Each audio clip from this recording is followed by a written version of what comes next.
And there we have them, and as you can see now on the screen, the new Radiant Typhoon cards. And the iconic thing about those new cards from Doom of Dimensions is they are paired up with one of the oldest cards in the game, which, thank you Leo, you put on the screen there with the mystical Space Typhoon, of course. This is the center card of the deck. All of those cards can add Mystical Space Typhoon to your hand. All of those quick play spells and also the monsters as well. They have access to that there. And this is Radiant Typhoon Vision, a card you can see in Sky Striker. I'm pretty sure it's Chant. Oh wait, no, you're right. My bad. It's Vision, yeah. And we're using the draw effect of Vision. Ooh. Yep, you can draw 2 cards and then discard 1 quick play spell or a Mystical Space Typhoon from your hand. I think it's a quick play. Radiant Typhoon card or a quick play spell, yeah. Yes. Yeah, it's like an Allure of Darkness, but for a quick play. Yeah, it's really, really strong. And now Runick dispelling, because we are pairing this all up with Runicks. It has been awfully quiet for the Runick decks in the past, also partly due to Malice being such a strong deck always in the format. Malice, not that big of a factor anymore, so maybe it is time again for some Runick decks. And I really want to see the approach that Runick has taken through the new format that we are experiencing in this YCS. Meaning that since now time is on the round and both players will eventually get a match loss, I want to see how Runick can adjust to it and how to play through the time pressure. Yeah, and that is Radiant Typhoon Eldam, which is now just being special summoned onto the field. That is a level 3 monster, but I don't think it's that much about that particular effect of the card right now, because I think we're just searching for another Radiant Typhoon with this one. Yeah, you can search for a Radiant Typhoon monster, and there are plenty of cards you can choose from. You can choose for a Crosea, for example, that searches you a spell card or a Megala, but there are also the big boss monsters like Radiant Typhoon Varuron, the Vibrant Vortex, or Radiant Typhoon Phonix, the Great Flame. Those cards really interact with your opponent if you're activating quick play spells, so those are powerful pieces to end your field on. And there is Sven now as well. Sven, another level 3 monster, and now with 2 level 3 monsters on the field, I think the fact that there are level 3 monsters may actually become a little more relevant, as there is rank 3 Exceed monsters in the extra deck of Florian, which surely we're going to end on. Dante. I think I have to disappoint you on that one. We will have something cool coming though, but give it a moment. Also, to just generally break down what those Radiant Typhoon cards are about. So you see there is multiple quick play spell cards, and that's also why they work so well with Runicks, because of course Runicks also with a bunch of quick play spell cards in its arsenal. And whenever you activate a quick spell, you can just special summon out those Radiant Typhoon monsters from your hand. So sometimes Runick decks can struggle a little bit with creating monsters on the field, with setting up monsters for the opponent's turn, and just usually only relies on spell cards.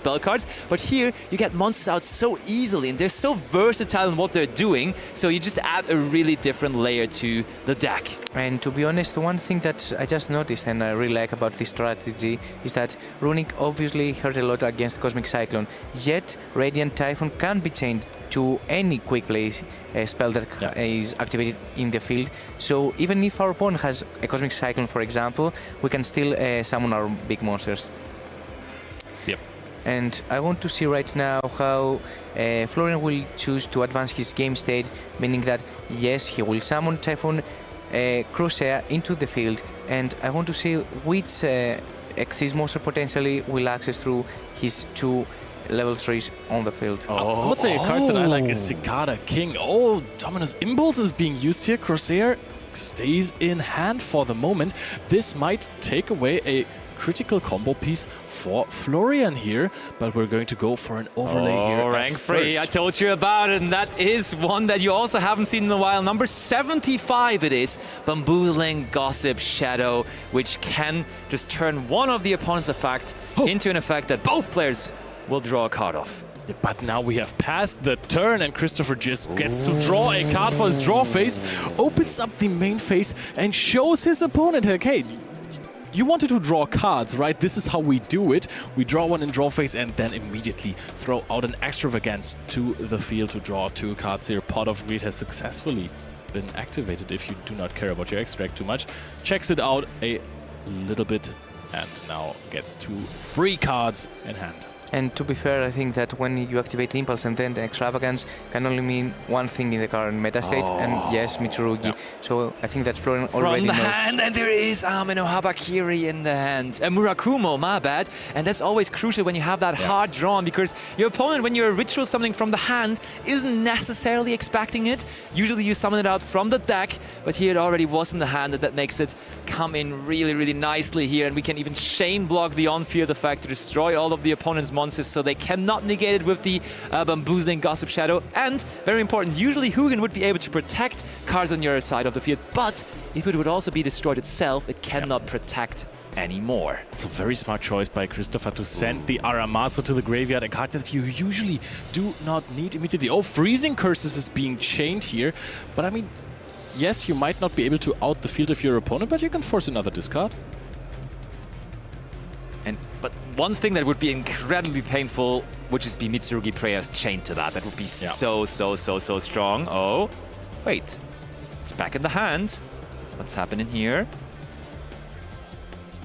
What is the meaning of this? I mean, clarifying maybe the chain links. Oh, it looks like...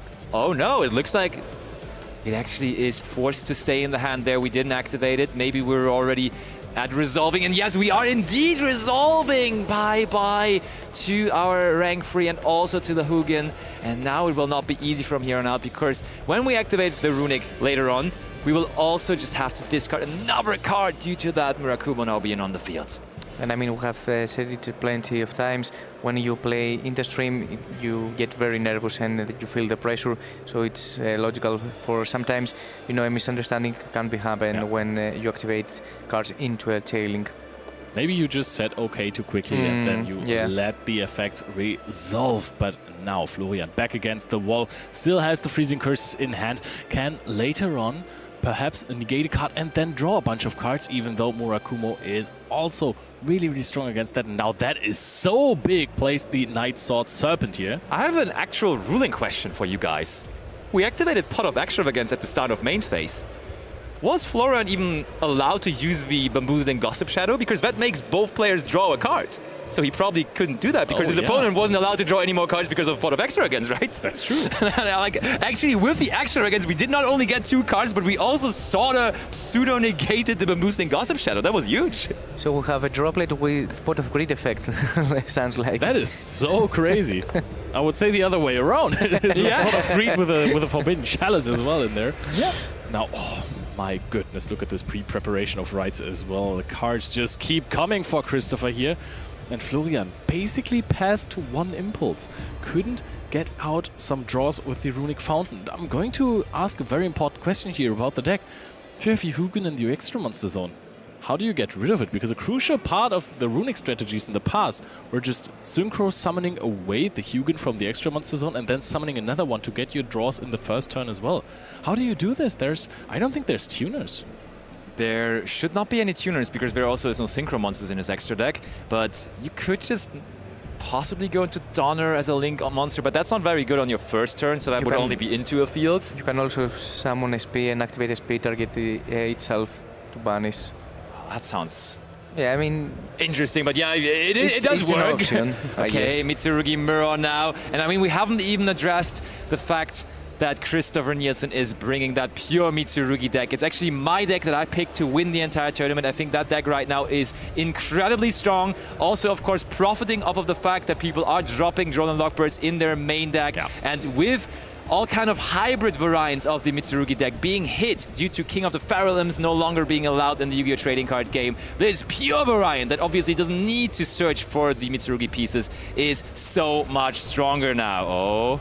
This looks incredible. You have 8 cards in hand and 5 monsters on the field. And now, Florian, are you fighting back or are you going into game 2 saying, hey, maybe with the side deck I have a better chance here, but you still have the Freezing Curses, you still have Corsair as well. You can do multiple things here, but there's also Ame no Mitsurugi no Murakumo.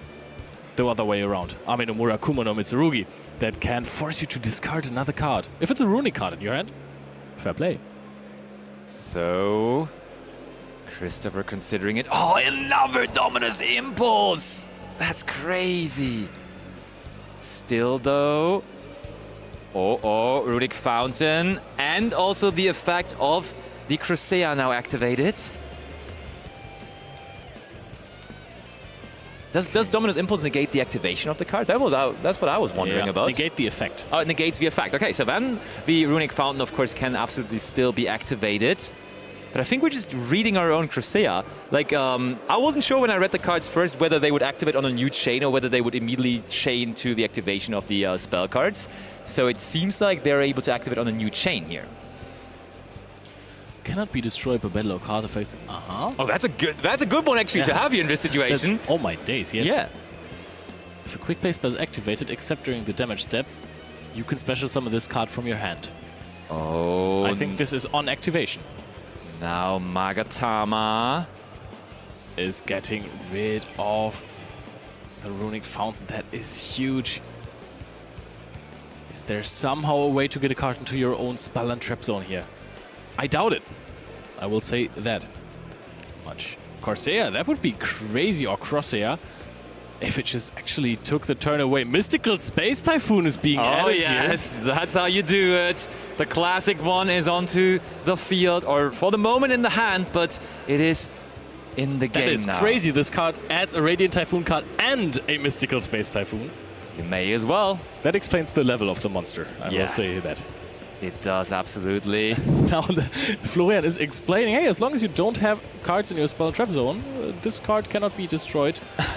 You should have waited with the Magatama for my Crusea, because that actually would work to destroy the Crusea. But it can also not be destroyed by card effects. Yeah, but if you activate the Magatama to destroy it, there is a card in your spell trap zone. Oh, you're right. Yeah, true. But you can activate maybe... it's not going to be easy now. This one actually makes it tricky. I feel like Christopher may have caused a situation where he cannot end this game here this turn just yet. Still, great position to be in, as we are now heading into our main phase 2. Still, certainly in the driver's seat here, I would say, but not winning it just yet. Going into Gallant Granite here. There's usually only one card in the first game that you're searching with this, and that is Nibiru, the Primal Being. That card does not seem that great against any kind of Runick deck, though, to be fair. Yeah, but I mean, it's a +1, and you probably want to access SP Little Knight right now to banish the Crusade from the field, since she cannot be destroyed by battle or card effect, but she can be banished.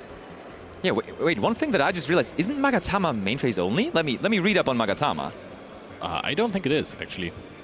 Magatama says during the main phase, like one of those effects. Yeah, it absolutely is. Yeah. And to clarify, now is that Impulse has been activated, so Granite cannot activate the effects since we are locked by Impulse. That's why we reverse the game state and return Nibiru into the deck. But I think the judges are now clarifying with the players that Magatami is in fact main phase only, so I think we have to rewind a little bit. Should we go back to us for a quick second to discuss how this match is unfolding so far? Absolutely. Let's bring it over to the caster's desk. And, well, that's one of those little things, because Magatama is also worded in that funny way where just before everything says activate this in the main phase, activate one of those effects during the main phase, and it just doesn't clarify anymore with the actual effects. But yeah, you can only basically use it in the main phase. And as we were in the battle phase there, that's going to change things up massively, because we do get...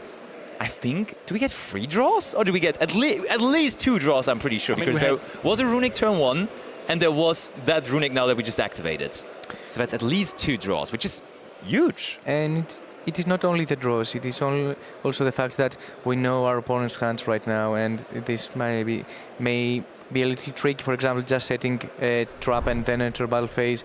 So we'll be even to able to destroy the Crusade. So I think, yeah, it's a very awkward scenario, to be honest. It is, but we have figured it out. Let's go back to the table, because we have now drawn 2 cards with the Runick Fountain. So let's see how this unfolds, still in the battle phase now, as we have successfully rewinded the game state. We have drawn 2 cards with the Runick Fountain, and still with Crusade, we search the same cards that we originally planned on searching with the Mystical Space Typhoon and also the Vision. I thought Phonix was the boss monster of Radiant Typhoon, but Crusea is putting in hours of work here, just not being able to be destroyed.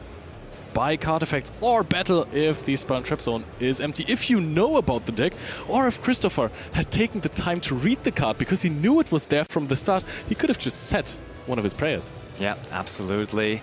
That is indeed the case.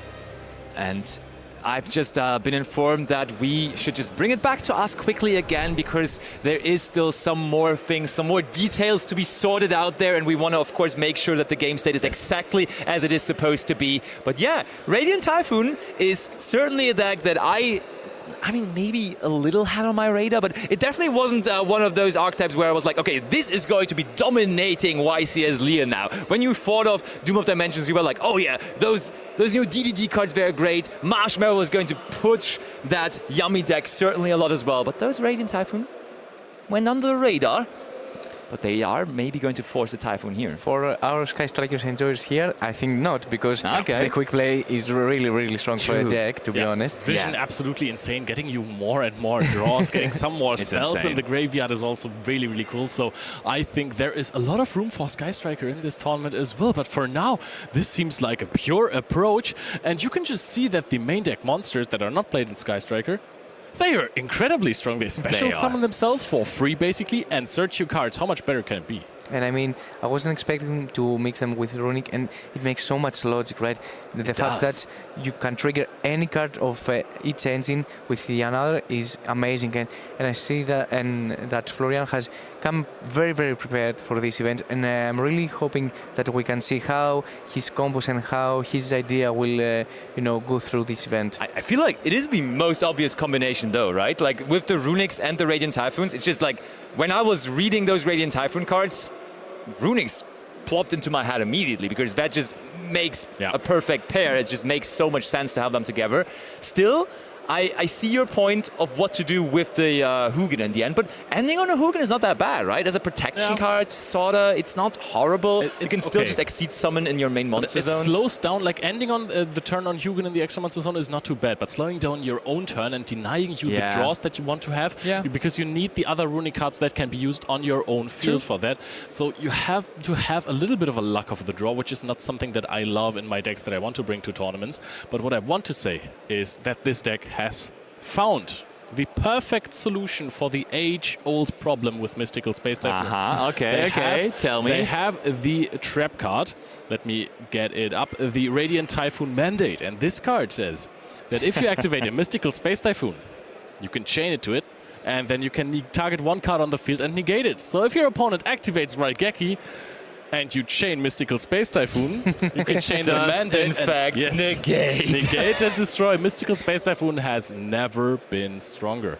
I've never been prouder as a Yu-Gi-Oh player to see Mystical Space Typhoon actually negating. Mystical Space Typhoon negates, right? Yes, now it actually does. It's the solution to all the problems Mystical Space Typhoon and Joy has ever had. And now there's a big problem for me in this discussion, because is Mystical Space Typhoon now cooler than Cosmic Cyclone? Oh, Leo, I mean, I think I would almost be inclined to say there might be more Mystical Space Typhoons in the tournament than Cosmic Cyclones, because Cosmic Cyclone has not been very popular lately. There were times, I don't know, when we were talking like... Rub it in, okay. 2 years ago or something, like I would be sure that it would be more Cosmic Cyclones, but right now, not a lot of players are siding that card. There's also not that many targets for it really in the format right now, and therefore it might just be the Radiant Typhoon players with their Mystical Space Typhoons taking over. And the Sky Striker players as well, because they do not only play 3 Vision, they also play 1 Mystical Space Typhoon most of the time, because you have the option to also search that instead of taking the draws. And let's face it, sometimes offensively, Mystical Space Typhoon is absolutely important. Having a 3-off that searches you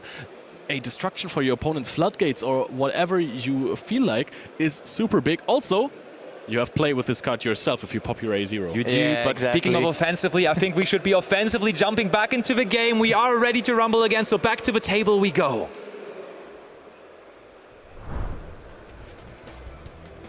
And there we go. We are now all sorted, as it looks like, and we can continue in the main phase 2. Christopher is grabbing his extra deck, and I think...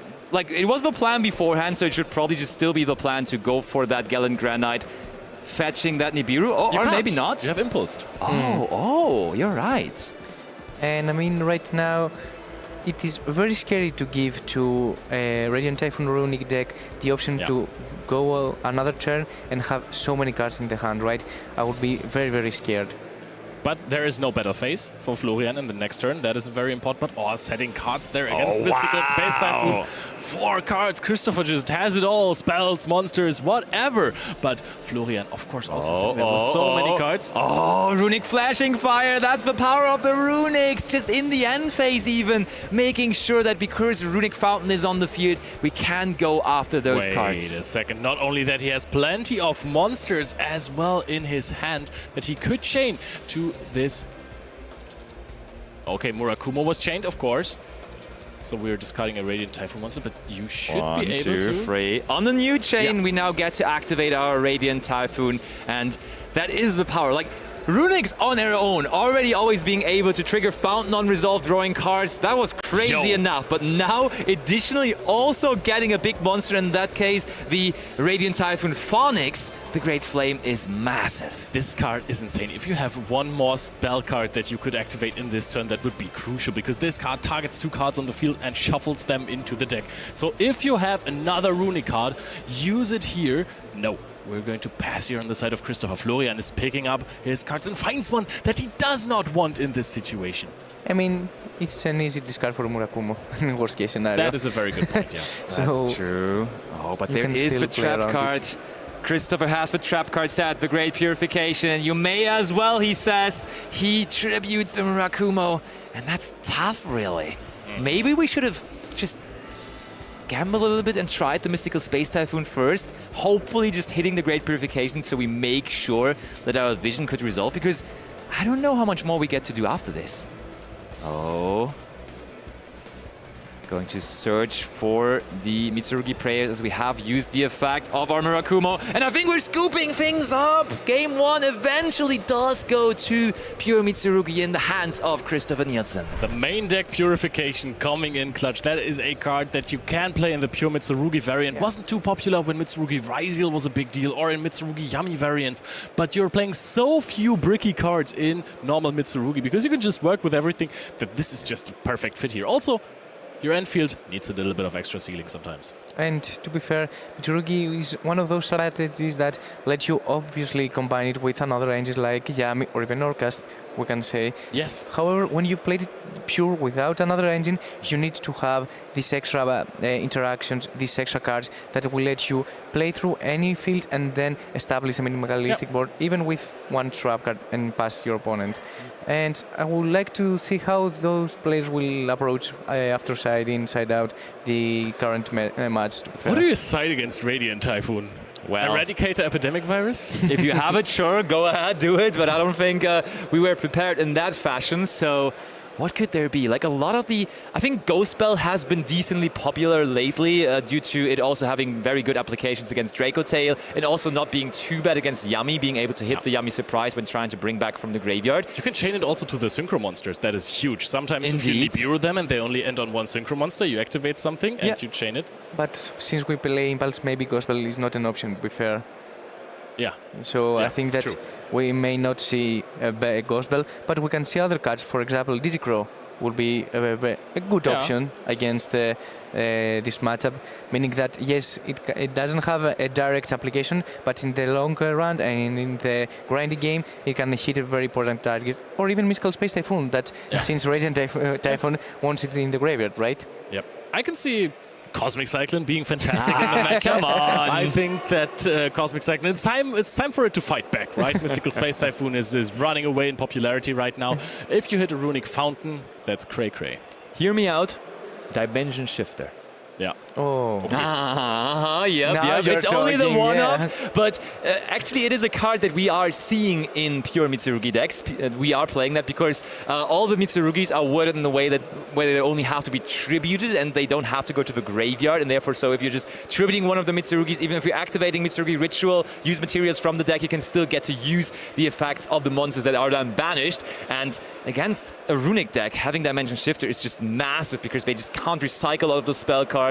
Also, if a Mystical Space Typhoon doesn't go into the graveyard, I think Shifter might be a card that has some influence here in this one. I like Shifter a lot. It's such a strong card out there, especially in Mitsurugi. But I don't think in the spell-based decks it is that strong. Actually, let's go back. Game 2 is about to start.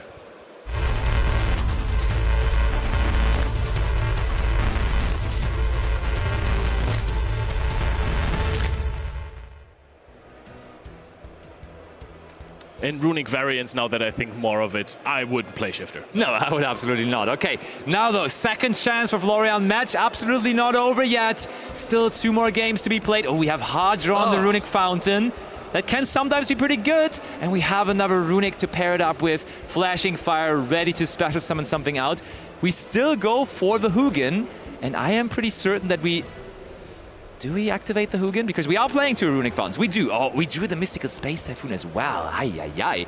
I don't think that's the card you necessarily want to draw because you can search it so freely in this deck. But we do now get to go for Chain Link free here even. We're searching for the Fountain. We're special summoning out the Crusea. And we get to draw a card with the Runick Fountain on top of it too. Doesn't look ideal, but still sounds kind of strong. Although I thought that maybe if you already have the Fountain, you want to summon Moon in, because then you can easily go for your rank 3 place and free up that extra monster zone if you're not forced to make Hugin.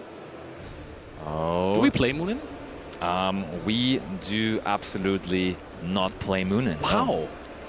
How the balance has changed, right? I thought I was onto something there, because the level 3 just special summoning in that zone, if you have the Fountain already, seems really strong in that deck. Yeah. Doesn't seem too bad. Now we get to just grab from the deck the card that provides us with extra draw power here, the Radiant Typhoon Vision. And that, of course, we are going to just activate. We're trying to get more... Oh, are we? Yeah, we're shuffling our deck, okay. But didn't we have... Oh yeah, we searched this. So for a moment I was questioning whether we should have a Runick on the bottom of the deck, but we do not. So we just get to draw 2 cards. And one of them was, I think, Runick Tip. And we have a fresh Runick Fountain still in the hand, so that's massive. That and is so good. We're discarding Phonics, and that is super interesting. You might now think, hey, this is one of the key cards of the strategy. Why are we discarding this? This card can special summon itself back from the graveyard if you activate Mystical Space Typhoon. Wow. Chainlink 1, Chainlink 2, so in total we're banishing 4 cards. Do we hit anything valuable here? Double Preparation of Rites, Aramasa, and look at that, Ghost Spell Haunted Mansion. Told you all, you called that it. card is good. And we do get to draw 2 more cards. What are we going to get? Maybe more Radiant Typhoon cards. Maybe some tools from our side deck as well that could help us here. What are we going to get? Okay, searches for Freezing Curses. That we need just to draw cards in order to access our side deck and find cards, for example, any going first option that Florian has chosen to side in this particular matchup. Did we start with Freezing Curses? Have we activated Freezing Curses this turn already? Because... No. Started with Flashing Fire. Oh, we drew a card that's so crazy to draw there. My days. And speaking of drawing into our side deck, I think that we saw the cards that really wanted to draw into. And Florian is 1 step ahead and is ready for activating one of the most devastating cards in the game for the last years, Harpy's Featherstorm. It is one of those cards that, yes, you really don't want to face. The face of Christopher right now. He saw a field with 2 set cards there. Chains Mystical Space Typhoon on his own. Harpy's Featherstorm. That is funny, but that does absolutely work because now we have activated, of course, a quick play spell card, which on resolution now will give us a chance to use more of our Radiant Typhoon monsters from the hand. I love this. Just chaining Mystical Space Typhoon to destroy a card, which would be destroyed anyways. And you can chain it to get cards out of your graveyard as well, because you have the Phonics in there that can just be special summoned from the graveyard by activating Mystical Space Typhoon. So, what are the chain links, Florian? Oh, yep. Oh, we got the Varu rune as well. So we get both of our big monsters, both of the level 9s now onto the field. What a setup here for Florian. I think this is as good as it gets, really. Having both of the big ones, having Runicks in hand, hopefully, as well. Oh yeah, we searched for the Freezing Curses, so there definitely is another Runick.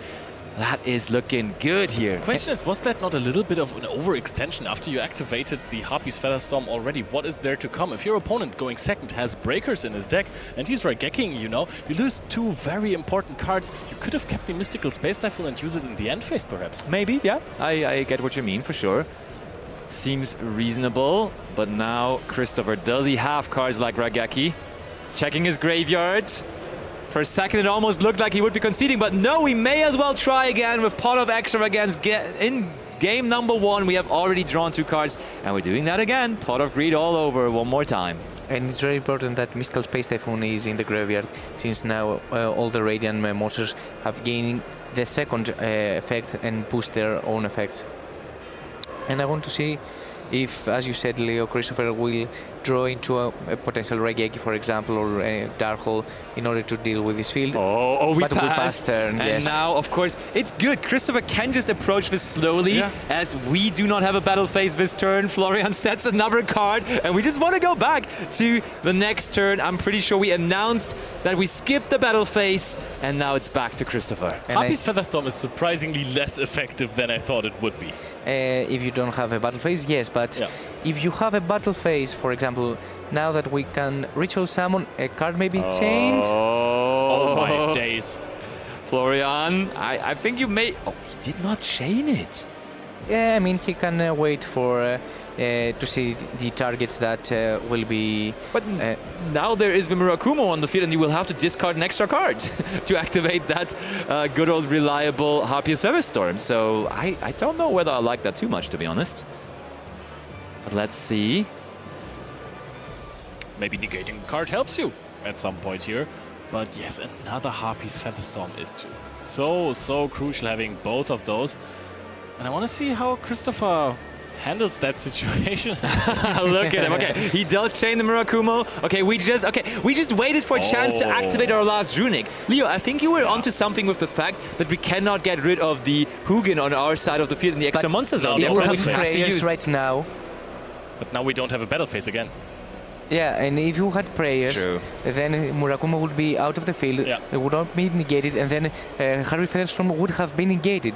It was a very risky play from Florian's side of the field. True, all my days. I think, did he not have another card in hand? Is there 0 cards in hand right now? Yeah. Oh, that's actually crazy, You're right. That would have been heartbreaking, And now Christopher is putting back the Murakumo because of Phonics, of course. Phonics can now. But as you mentioned, Leo, I want to see how Runick can deal with this. Meaning that, yes, you activated Harpious Featherstorm, yes, you get another turn, but is it enough? Meaning that you still don't have a battle phase. You cannot end the match right now. I think that was the most crucial part for me in the last turn, that it takes away your battle phase again, and at this point it feels like you are going minus on your own cards. Oh, this could be the moment we do go for the SP Little Knight, though. And yes, indeed, SP Little Knight on the monster that Christopher sat. Bye-bye to the Serpent. Oh, Banished Serpent has been crazy in 2005 already, so this is a massive turn for him. And goes back over to Christopher. After seeing Harpious Featherstorm resolve, you do not expect the game to go for that long anymore. Another Pot of Extravagance here. Is Christopher really getting back into this game? How many are we banishing here even? Sorry, I want my Time Wizard enjoyers in chat here. Banishing a set Serpent is crazy in 2025. So, 1, 2, 3, 4, 6. Only 3 cards remaining in the extra deck, but that's the beauty of the pure Mitsurugi deck. You do not necessarily need the extra deck to already do so many good things. Murakumo on its own is such a big threat. Is that his hand or his graveyard? At this point, I don't know anymore, because Christopher has resolved so many cards that give him extra cards.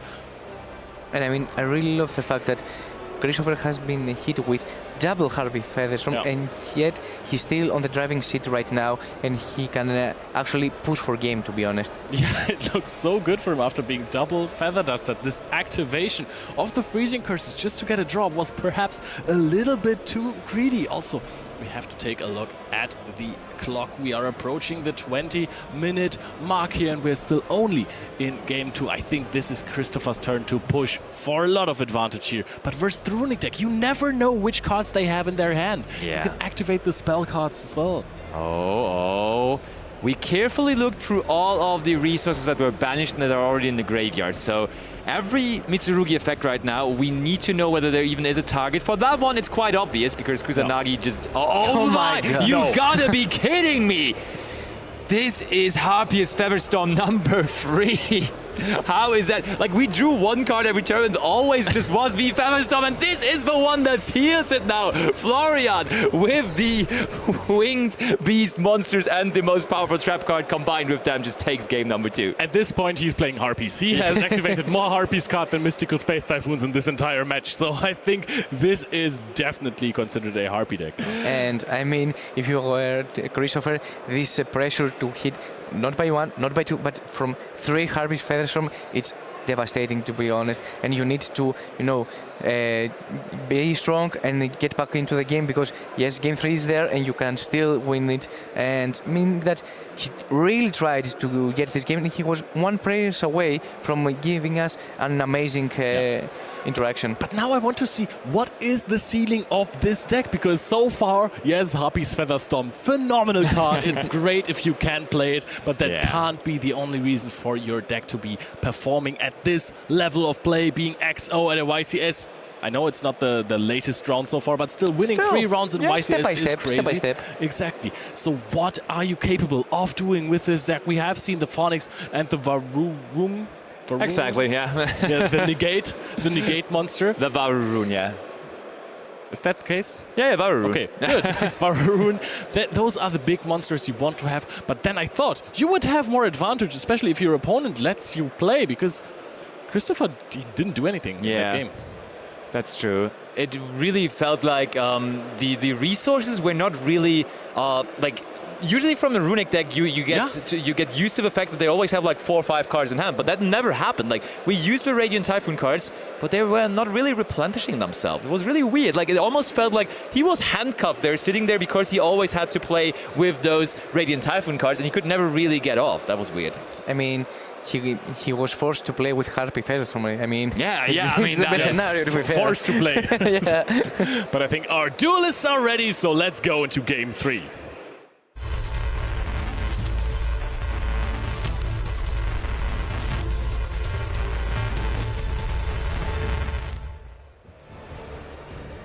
And here we go, Christopher and his pure Mitsurugi deck.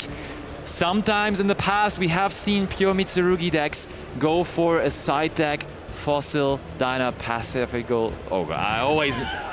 Pachi, I call him Pachi. I like my guy Pachi. Oh, normal summon Saji is not the start you're hoping for. But it's also not the worst, no? I mean... to be fair, it is one of those cards that you really don't want to normal summon into pure Mitsurugi strategy. It really ain't that great, but when it goes through uninterrupted, it does still do the trick, and we have already the Murakumo in the hand to I think y'all are worrying way too much there. I think he's absolutely fine right now. So the problem with Saji is that it's not a one-card combo. The serpent! That hand was not great, my friend.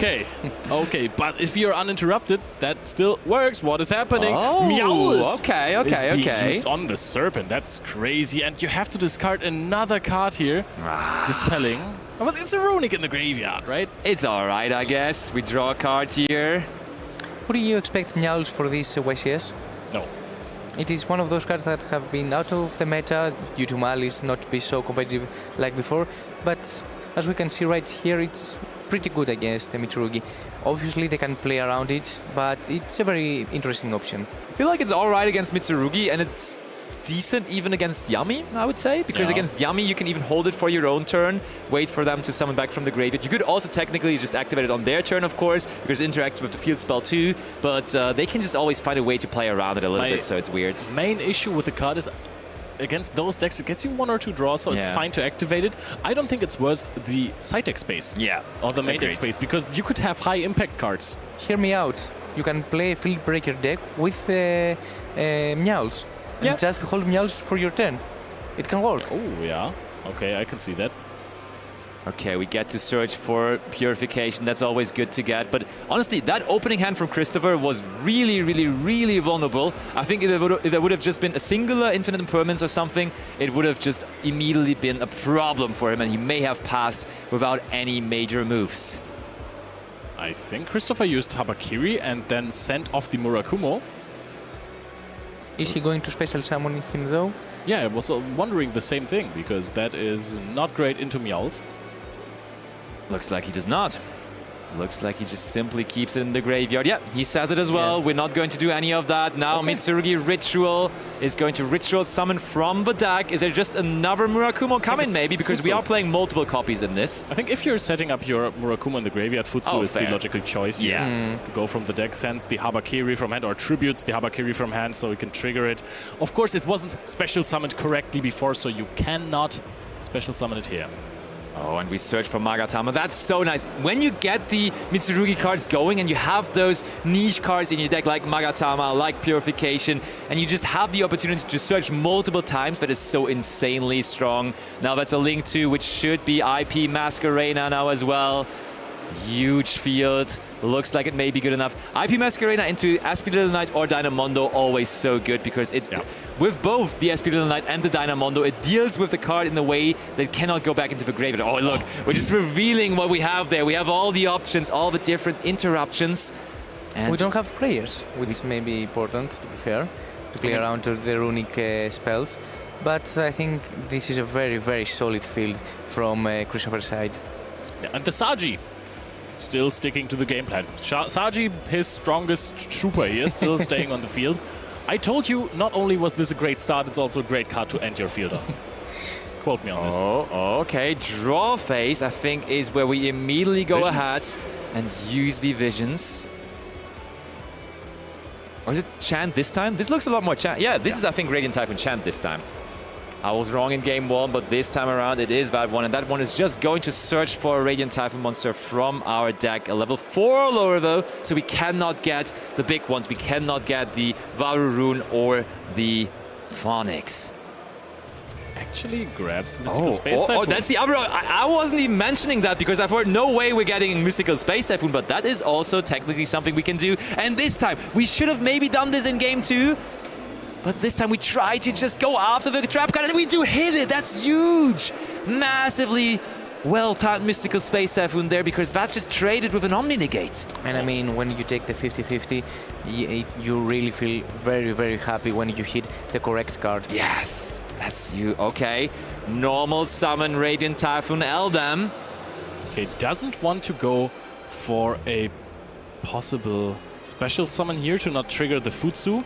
I think he has Freezing Curses in hand, so that could be used to negate Futsu. Maybe preemptively activated, so the Magatama isn't bothering you that much. Can't dodge it. But then again, it just gets it back. Yeah, but that's always dangerous, targeting anything with the Freezing Curses when there's IP Masquerena around, right? Because they just chain the IP Masquerena. Oh yeah, fair. Yeah, they could have done that. You're right. But not the case here. Oh yeah, Christopher is also reading up on the graveyard effect. That is something that they can activate in the draw phase. But they could have just dodged the Freezing Curses bad way around. Because we can just special summon out a reptile from the graveyard. And then, oh, look at that. And then tribute a different one. Or tributes the Saji to get perhaps prayers as follow-up or another Mitsurugi Ritual. You can special summon the Murakumo from the graveyard if you want.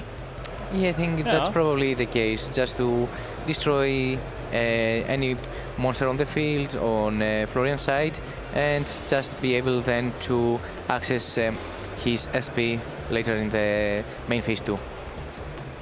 Yeah, it was just a weird sequencing there because you are supposed to special summon something and then tribute something else, but now we have all figured it out.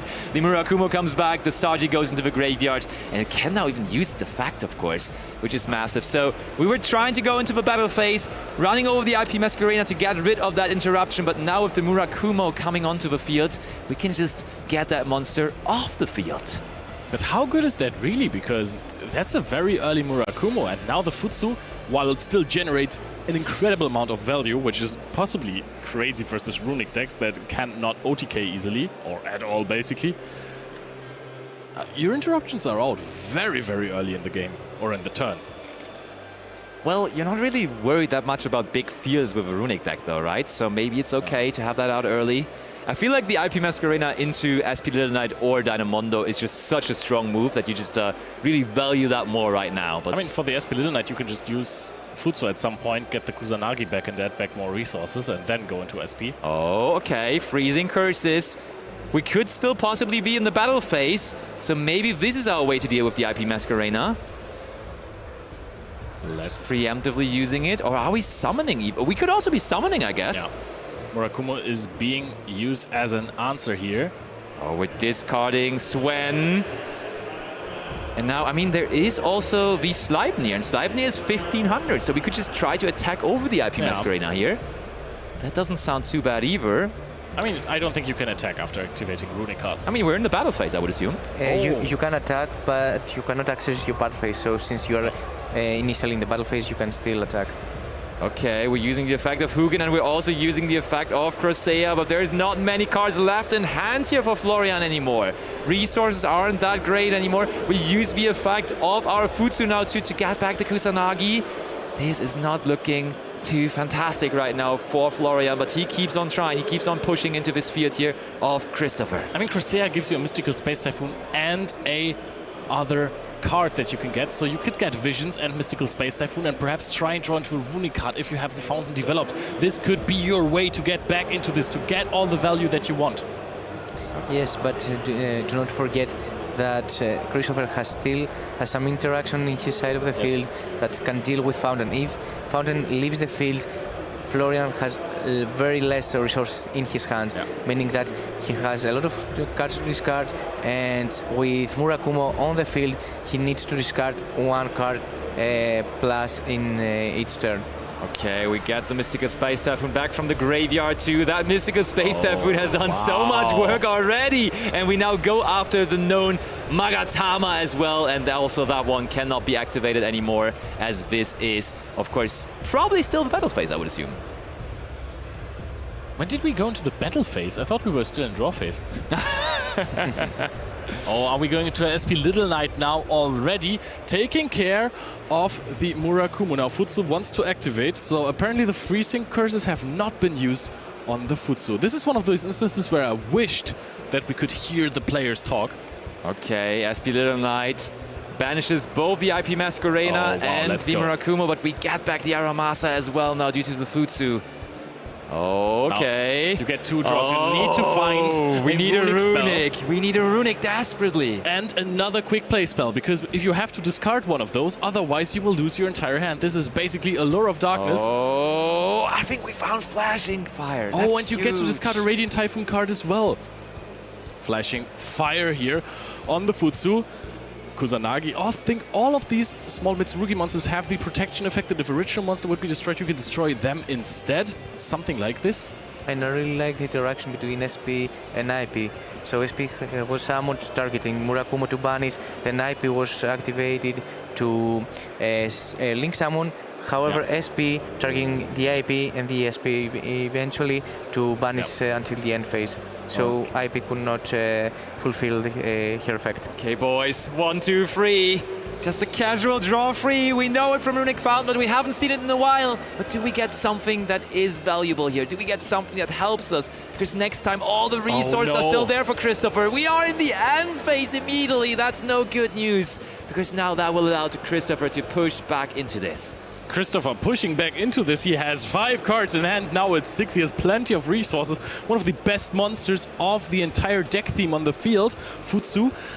This is looking good for Christopher. And keep in mind, he has battle phases. Yes. And to be fair, since it's a pure Mitsurugi build, we can assume that there is another Murakumo in his deck, and it's not the only copy that was banished, right?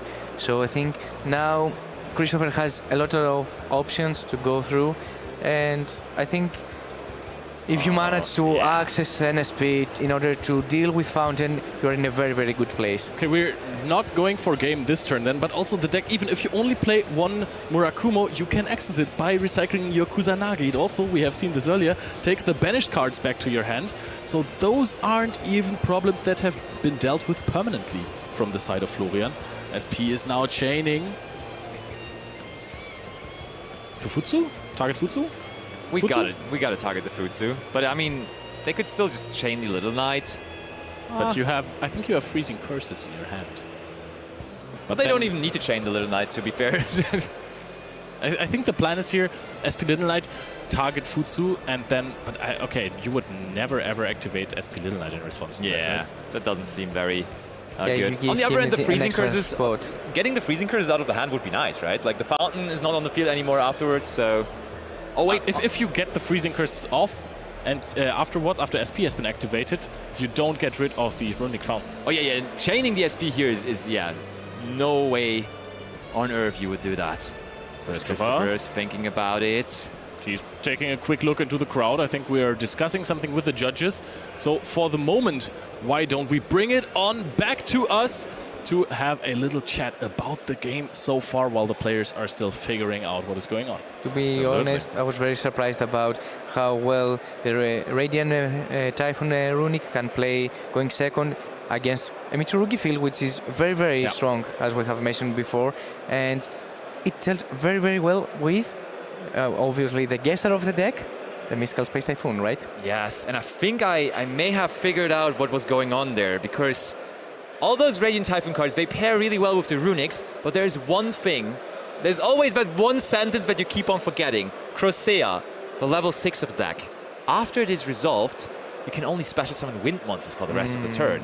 And I think we summoned SP Little Knight, right? I mean, I don't even only think we summoned SP Little Knight, we definitely summoned SP Little Knight. It is on the field, so that was something that was certainly not possible, so we will have to figure out with those new cards. Of course, we all know it. Sometimes we miss a sentence or two, and then we are in that misery where we have to rewind. But good thing we catch it now. I'm pretty sure that is what the judges are on right now, and then we will look into whether we can rewind this. But we will definitely be presenting you with the solution that they are going to have to this. But yeah, those new cards always tricky, of course. And I mean, this is the two sides of the same coin, right? Yeah. Because you expect your opponent to not know your cards, but also you're not very familiar with the new strategies. So yes, some mistakes like this may happen, and it's logical. Okay, guys.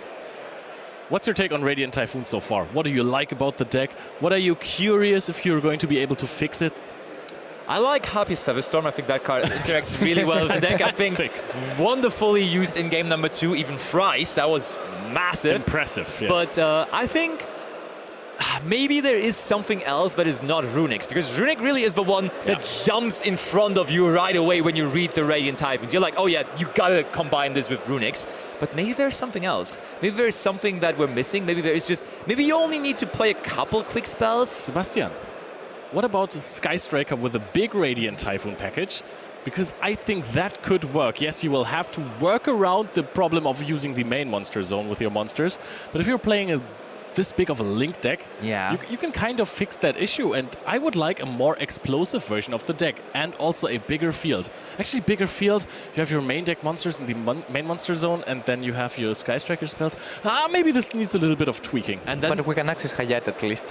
Yes. Yeah. And then you also locked into wins. That's a thing. Yeah, Hayate. Yes. Hayate, cool. Okay, all right. But the deck definitely has some potential, but as it is with those new decks, it still needs some tweaking. It still needs some testing on what's the best variant, on what is possibly to be paired with it, and therefore I think it's too early to say that. I think it's already a good approach pairing it with the Runicks, but we will see maybe even in this weekend, but also maybe just in the upcoming weeks, what else there is to be had. But going a little away from the Radiant Typhoons, what are the other things you are most excited for from Doom of Dimensions, which of course is legal for the first time here this weekend? What is the one thing or maybe the two things you like the most from that set, So Mike? I think that we talk a lot about how Marshmallow Yami has affected the meta and how it changed the deck. But I want to see also Dracotail, how we'll adapt to it. Fair. Because we saw that it gained a very good support also with an extra main monster in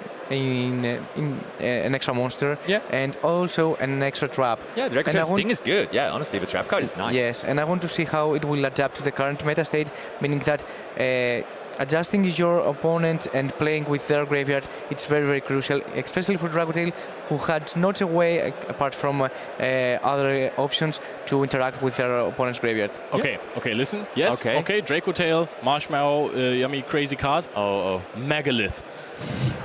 Good shout, The good new shout. Megalith cards are insane. Have you read them? I can't remember the name right now, but I just read them. It was like, there's one effect, another effect. This is everything you wanted from those cards is on there. And I think at some point we might see a Megalith deck, because first of all, people probably have not read all the cards yet. Surely not. And second of all, there is some ceiling to this deck. It is. When you're already on the Megalith train, try that out in Genesis format together with Block Dragon. Bro, I'm just saying, Megalith or Block Dragon. Basti's cooking again. Yeah, usually that doesn't end well, but you should maybe try it out. But yeah, that's definitely cool. And also, I think Sulfur Cord has a reasonably decent... it can do reasonably decent things now as well with the new support cards, because it got 3 new cards in Doom of Dimensions, and before that it was more of a fun deck, but I think it can be competitively viable as well, which we are of course trying to see whether that actually is going to transfer into possibly even a day 2 appearance, a stream appearance here at YCS Lille.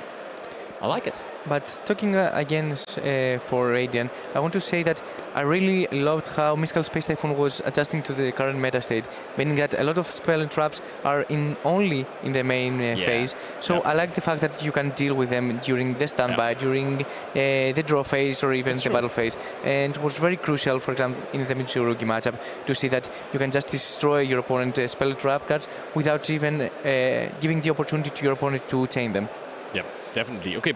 Also, I got up some cards that would lose to Mystical Space Typhoon, arguably. The Megalith Anastasis. You can't see it right now, but I have it up here. This card, continuous spell card, lets you discard a card and add 2 Megalith cards. Crazy already, right? It's negated by Mystical Space Typhoon, though. Exactly, it actually does. But this card also has another effect. Okay. You can, when a Megalith card is summoned, you can either draw 2 cards and then discard 1, or tribute a monster from your opponent's side of the field. This is a continuous spell card. Well. It does that all the time. It keeps on doing that. This card is insane.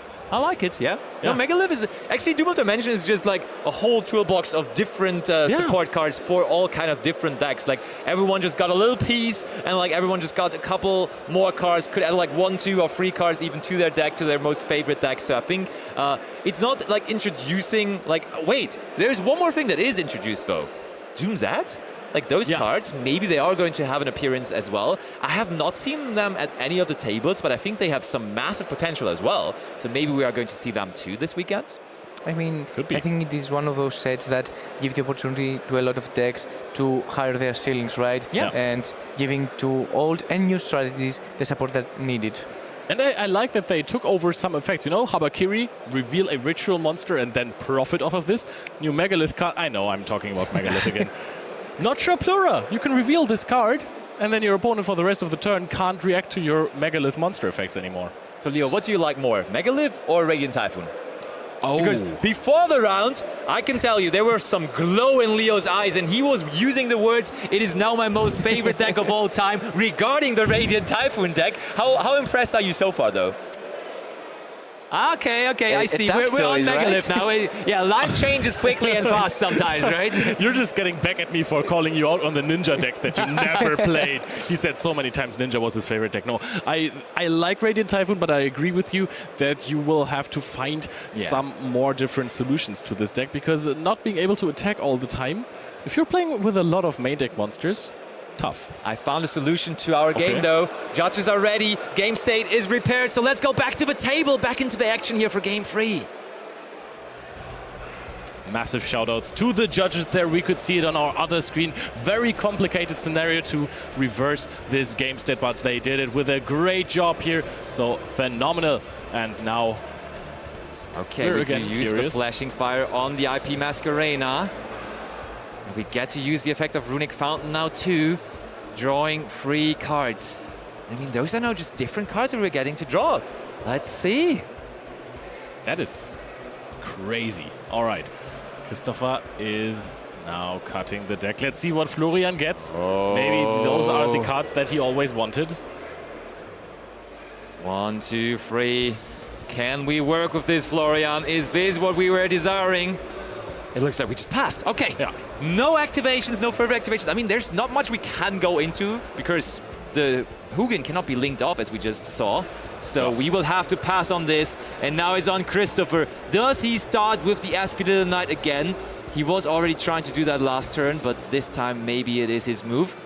Aspidal Knight, when using a ritual monster, just doesn't really help you, though, right? Yeah. Because it cannot use its own summon effect. Okay, Mitsurugi Prayers. I don't think he's tributing.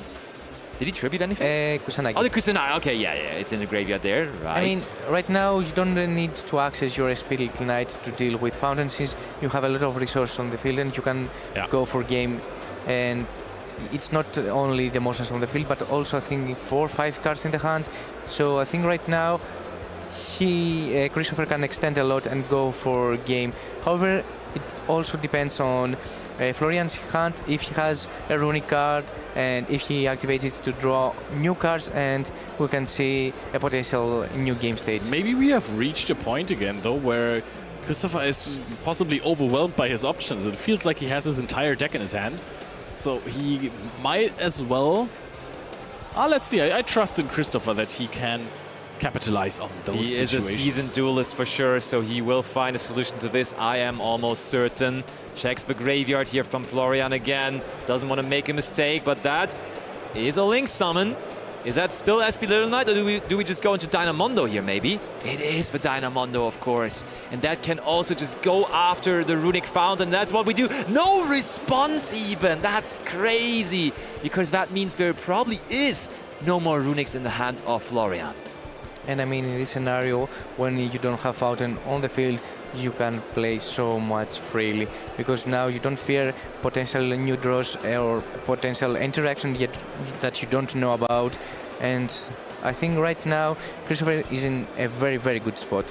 I was surprised that he did not tribute the Murakumo from his field to summon it back and then destroy something and setting a card before, so the Radiant Typhoon. No, we're not having a problem with the Crusea again. It looks like we're in the battle phase. You gotta be kidding me. No. We already had that situation game 1, Christopher. You read that Crusea. It cannot be destroyed. Wait.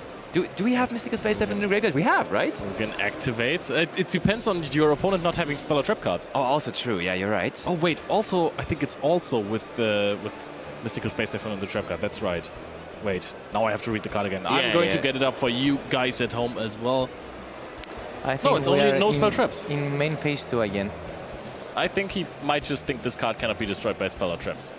Or attacks. Magatama would have been the easy answer to this, but we did not find it. So turn goes back to Florian. Only 7.5 minutes remaining. That's not very much, and we have found another tool. We have found another vision, so that can provide us with more cards. And we're drawing 2 cards. Here we go. Florian is picking up even more resources. This is again a turn where he might not have a battle phase, which is funnily enough playing against the evenly matched that he just picked up. But now he would have to probably discard another Visions, right?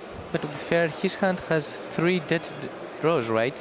And with discarding another card, right now, there's only 1 live card, to be fair. Ooh, sets a card. That's not a great sign, and we're passing back over. Or at least we're trying to end the main phase.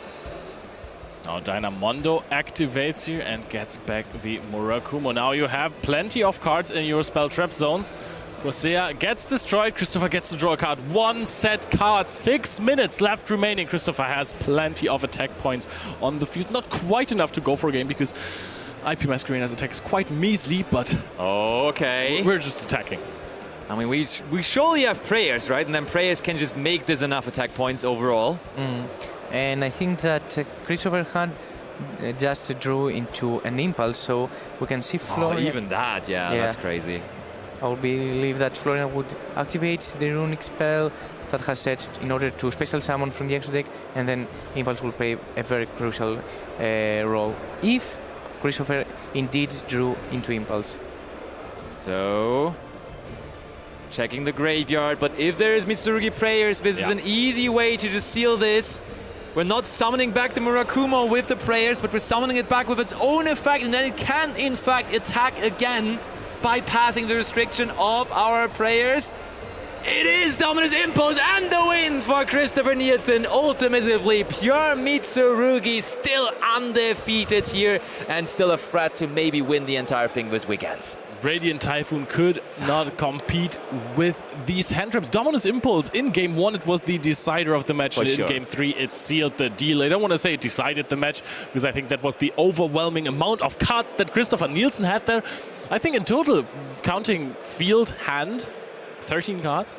I mean, funnily enough, I think game 1, it might have actually been the pot of extravagance.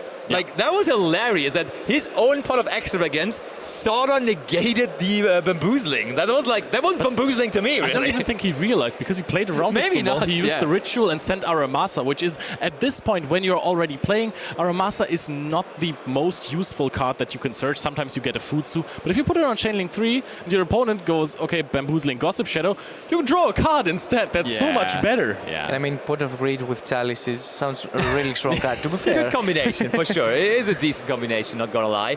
But in the end, you in the beginning said that it may still be a problem with Runick, that timeout can be an issue. And we were really, really close to timeout here again. So I'm wondering how often that is still applying, how often we're still worried about this, because those situations, those moments where he just had to pass his turn because there was no battle phase, we could really feel it, right? He was always like, yeah, well, skip battle phase, it's your turn again. Don't forget, there was 5 minutes added extra to the rounds. We are playing with 50 minutes now, and those actually made a difference right there, because we were almost hitting the 45-minute mark, but those extra 5 minutes, they do make a big difference. Oh, those are nice, To be fair, with the new time rules, a new skill that has been come up in our mind is that knowing where you are in disadvantage and knowing where to scoop, because the time is clocking and you really need to get to the point that, yes, I cannot win this game, so I need to go to the next one, so time is not on the round. And it's very important for a Runick player to know exactly the situation and the position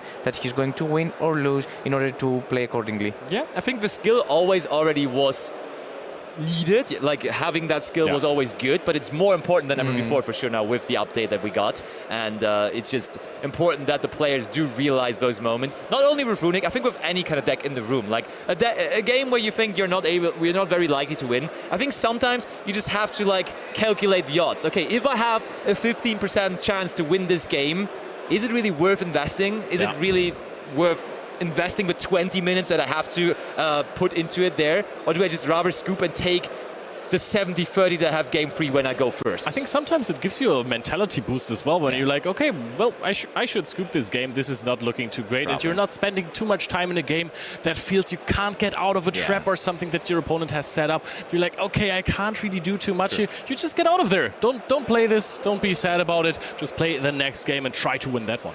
However, to be honest, as we saw in game 2, despite having 3 Harpy Featherstorm in your face, it took so long, all the time negating the motion effect, still we can see that Christopher could also have some spots in order to steal the game and win this situation. But there was no battle phase, and until the first Harpy's Feather Storm was activated, when there was a battle phase, Christopher scooped immediately.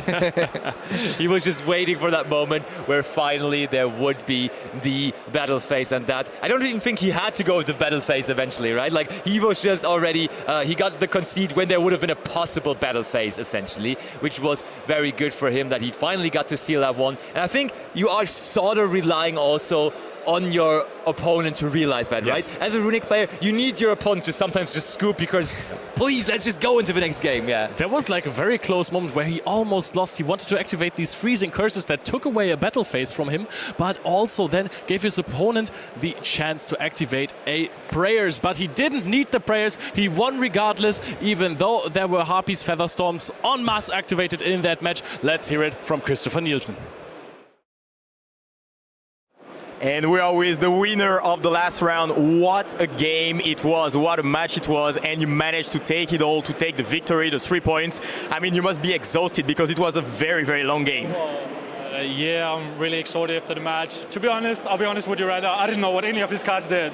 I'll deadly honest, like, my friends back home probably think it's pretty funny as well, like when you're watching the feature and stuff like that, but I thought he was playing Sky Strike when he activated the first card in the first turn. I faced that the round before. It's like, okay, I know what this stuff doing. I know prepared. And then he starts some of the small things. It's like, no idea. Okay, so I get it. I was about to ask you that question because, I mean, the Radiant Typhoon is a new deck, and usually we see this card with the Sky Striker cards, but then you saw the big monsters in the hand. Like, so what was your thought at that moment? It's like I was a little confused what he playing, but in the end I got the grab over what he was playing and tried to do, and then I played really bad game 1, but at the end of the day, like, it's stressful being in feature. It's been a while. So everybody makes mistakes, but at the end of the day, I got the win. But when he 3-time Harpy's Featherstorm in game 2, I was like, I mean, yeah. Oh, okay. Yeah, that like, was a hard one. Once was okay, and then twice, that's like, and then three's like, okay, you got this, man, you have it. And then the third game was very interesting because we saw a lot of interaction between the two of you, especially in the battle phase because he tried to attack over the IP, but you still managed to get a pretty strong field. We also saw the Meows. How does Meow affect your deck? It's not really, like you said, I gave him one draw and I contribute my Mitsurugi, the big one, so I don't really have to give him multiple draws. The microphone a little bit. Oh, my bad.